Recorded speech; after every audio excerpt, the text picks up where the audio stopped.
stop before you format your USB drive.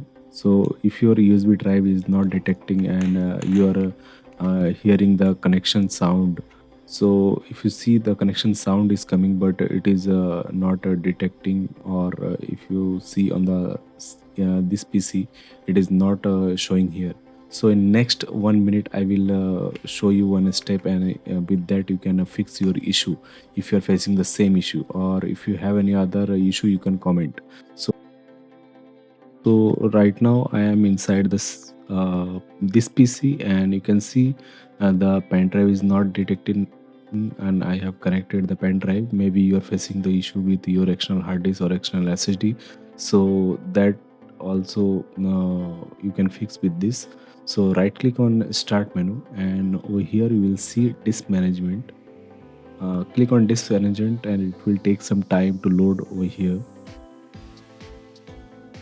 It depends how many hard disk SSD pen drive you have connected to your device.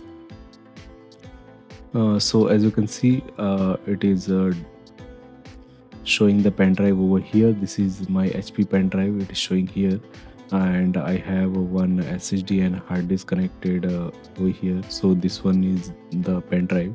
So if you see, all these partitions are having a one drive letter, but this one is not having any drive letter, and because of that, once you connect the pen drive, we'll see uh, one sound will come. So right click on the partition or on the pen drive, and click on change drive letter and path. Once you click here, click on add, and then you can select a default drive letter from here, or you can choose anyone from here. So let's take the default one and click on OK. And now immediately we'll see that a pen drive will open, and also it will show in the this PC. So this is my HP pen drive, and inside that I have my data also.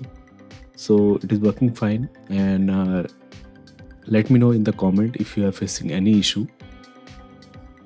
Do like, share and subscribe to our channel. Thanks for watching. See you in the next video.